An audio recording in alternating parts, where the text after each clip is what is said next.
Hey everybody! Today is going to be my review of the Milk Makeup Blur Liquid Foundation. This thing, we need to talk about it. I have a lot to say about it, so get prepared. Here we go. I've been testing this foundation out for a few weeks now, so I have a lot of thoughts, a lot of opinions.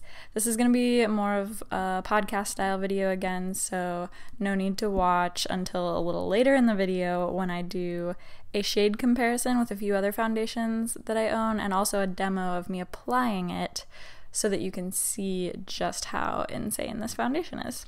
But I'll let you know when those are happening, so if you're just like listening and doing something else, I'll let you know when you need to look at the screen.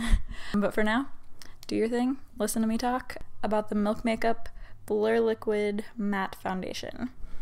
So, this foundation came out about 4 months ago, I believe, so like August 2017, and I only saw it reviewed on a couple of channels. I think Tati reviewed it, Taylor, she reviewed it, and they both loved it. So I was like expecting it to just blow up, start being reviewed everywhere, start getting a bunch of hype, but then it just like never did.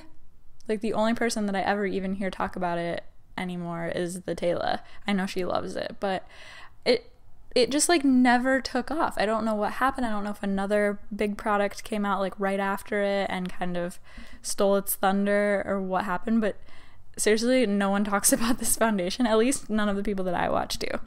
So normally I always try to go into a Sephora and get like a sample of a foundation because for one thing, I need to figure out my shade. For another thing, if I don't end up loving it, I don't want to have to like return a whole bottle of foundation and feel wasteful because then they have to just throw it away basically if you've used it.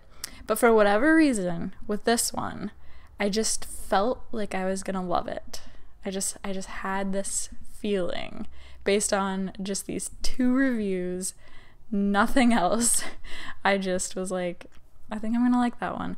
So during the VIB sale, I went ahead and bought a bottle of it without ever testing it, and luckily I guessed my shade correctly.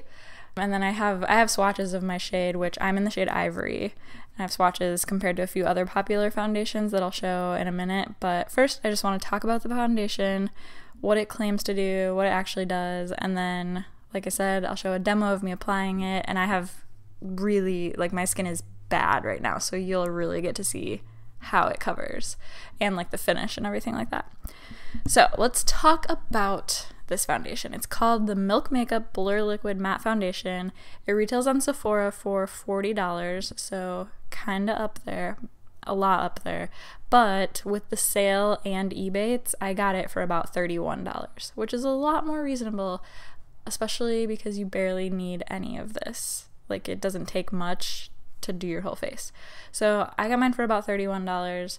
This claims to be an ultra weightless, full coverage foundation with an oil-free, silicone-free formula that lets skin breathe. It's also vegan, oil-free, gluten-free, silicone-free, cruelty-free, and it claims to have these like tiny powder-filled spheres that diffuse the light to leave a flawless, soft focus effect. So I like that it's oil-free, I like that it's cruelty-free, I like that it's full coverage. It's just got a lot of good things going for it. So again, this fed into why I was feeling good about purchasing it before even trying it. Now for my thoughts after wearing this for a few weeks.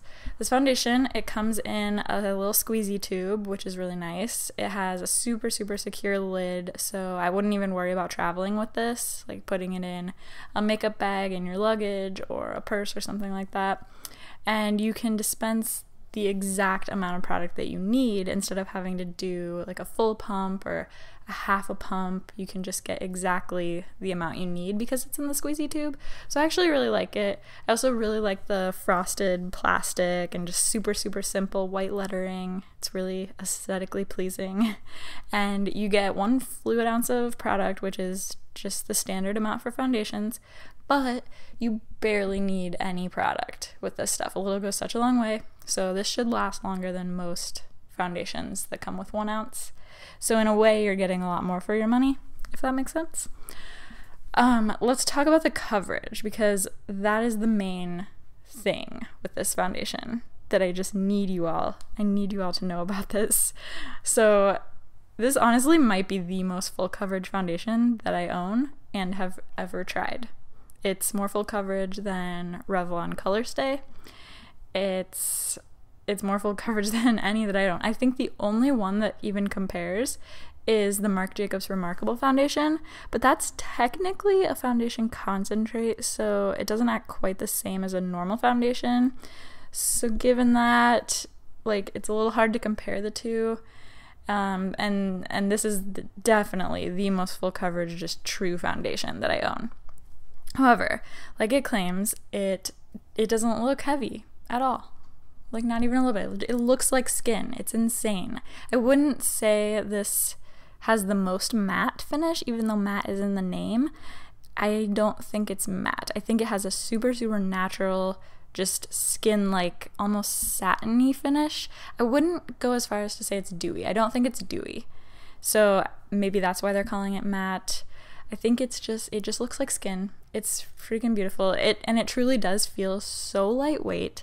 It looks insanely natural for how full coverage it is. Like the Marc Jacobs Remarkable, after a while it starts like settling into lines, and if you apply just the tiniest bit too much, it looks super cakey. This one just looks like your skin, but it's insane coverage. So the first time that I used this, I was completely blown away, and the first time that I ever wore it around my best friend, she was like, "What foundation are you wearing? It looks so good." And she's never commented on my foundation before. So that was when I knew it wasn't just me thinking that this was looking bomb on my skin. I was like, okay, no, other people are noticing too. And this was under like harsh grocery store fluorescent lighting when she said this, so I was like, dang, it must be really good if it even looks good in here. And I will say that I don't notice this being especially blurring like they talk about. You know, it's called the Blur Liquid Matte Foundation. Something like the Maybelline Fit Me Matte and Poreless or the Too Faced Sweet Peach Foundation are ultra blurring, and this is not that.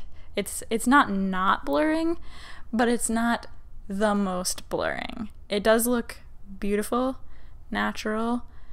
It makes your skin look really, really good. I just wanted to point out it's like not the most blurring foundation ever. That's really all I wanted to say about that. So this foundation has a super creamy texture. It's not thick or moussey in any way, but it's also not super liquidy. So it's just like barely starting to drip down my finger. It has a really citrusy scent also that I wanted to mention. It's pretty strong, but it goes away like immediately, and it doesn't seem to be breaking me out at all, which is rare for me and fragrances in products. So I just wanted to note that it does smell like that. It has a fragrance, but it's a nice fragrance. It smells like oranges. If you weren't watching the screen, now's the time to look, because we're going to jump over to me applying it. As you can see, my skin is not doing great right now. This is actually the worst it has looked in months, and this is the worst it's looked since I went to Europe over the summer. So I already have a lot of acne scarring, but I'm on my period and I'm just really stressed, so my skin is like extra bad, which is great for this video because you're gonna be able to see how well this foundation covers, but like bad for me because, you know, it hurts. So as you can see, you need such a small amount of product. I'm usually like a 1 pump to 1.5 pumps for my whole face type of person. And with this, it's hard to say what's equivalent to a pump, but I'd say I usually use less than a pump for my whole face with this stuff. The amount that you can see here. And then as you can see, it's covering everything in one go. Like I'm even using a pretty thin layer. You could totally go in with more product than what I'm using here, but I find that I just don't need to, and obviously the less you use, the more natural it's going to look. So I use a thin layer of it, and I find that it erases all my redness, all my spots, everything except for like little scabs. I know that's gross, but like the only thing it doesn't seem to cover on my face are like actual scabbed pimples, but everything else it covers, nothing covers those, you know, literally nothing covers those except for concealer. As you can see, it's blending so quickly, so easily. A lot of times full coverage foundations, you have to really work to blend them out. This is just super fast. I never have any issues with it like drying down too quickly or being patchy. And I have tried this with a few different brushes and sponges, and I definitely prefer it with a sponge. A lot of foundations are less full coverage with a sponge, but this one is still complete 100% full coverage even with a sponge, and it just makes it look like a little less heavy and more skin-like. So I prefer applying it with a sponge. This one that I'm using is the Real Techniques blending sponge, but any beauty sponge will work. And then here's a little before and after where you can really see how much that covered. And remember, I used a pretty thin layer. And then this close-up here, you can tell how much it just looks like skin. It does not look, ignore that little bit right there. That was kind of a scab that I might have picked off. Anyway, this just looks like skin. The camera's even picking up some dark spots that I swear in person are like not there. It looks completely like not flawless on my skin. I have bumps, but all the redness is gone with this foundation. It looks so beautiful. Doesn't it just look like, I mean, you saw the before. Okay, I'll be done now. No need to watch anymore. I'll let you know when we're doing the swatches. So as far as this foundation wears, I would say it is not an oil controlling foundation, but it does play well with oil. I don't find that it breaks up at all throughout the day, like some do when your oils start coming through, and it doesn't start feeling heavy. It doesn't start feeling like it wants to just like slide off your face. It just feels lightweight all day. It's amazing. But I think if you just paired this with like an oil controlling primer or powdered your face, you'd be fine. Like it works really, really well with oil. I'm just not going to go as far as to say it's oil controlling like some foundations are. I don't have like any dry patches on my skin, so I can't comment on how this would work on dry skin, but based on the finish of it, I have to think this would even be amazing on dry skin. So let me know if you've tried it and you have dry skin. Let us know in the comments because I'm really interested to know about that.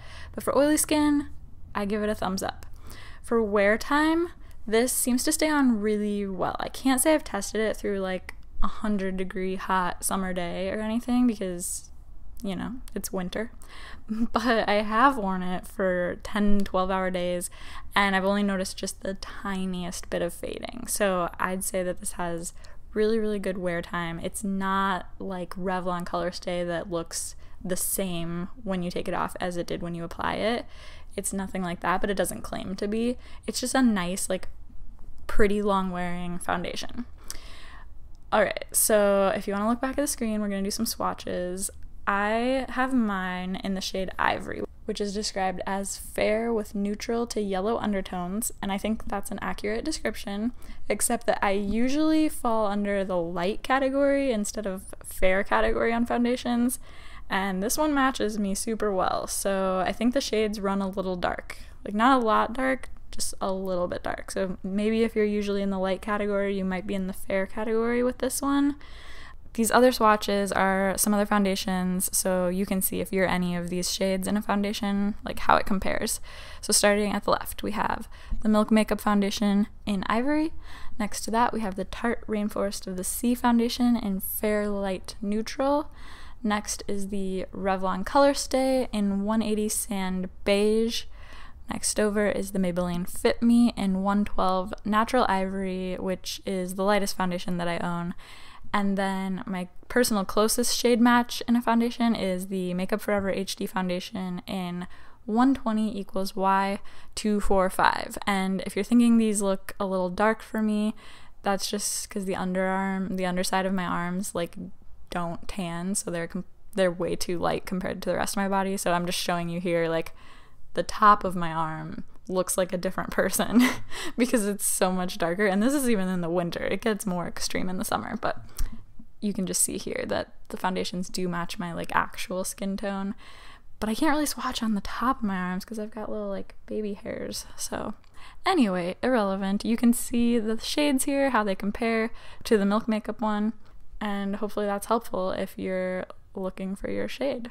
Oh, and then I just wanted to add some footage here. After I had worn it for not that long, like half an hour, I was taking down my camera and I noticed that the light was picking up the finish of the foundation a lot more. So I'm just showing you here what the finish is, how it's not dewy. I wouldn't say it's dewy, but you can see the shine there just a little bit, just like a satiny, skin-like glowy, but barely glowy finish. So hopefully you can see that in these little clips. And yeah, I think that's everything. All in all, I'm freaking in love with this foundation. It might be my new favorite. Maybe I have a few others, like the Fenty foundation and the Sweet Peach foundation, that I need to test more because I keep using the Milk one and not testing them, but I need to do that. I know it's a higher price, but you really do barely need any product, so I kind of think it's worth it. And for the amount of coverage that you get and the fact that it's not breaking me out, I think it's worth the price. You'll have to decide that for yourself based on this review. Hopefully my review helped you a little bit decide if you want to pick this one up. And also, just what the heck, why is no one talking about this foundation? Alright guys, that's everything I wanted to say. If this video was helpful or you enjoyed it at all, click the little like button, subscribe to my channel if you haven't done that yet. That would really make me happy, and I will see you in the next one. Bye!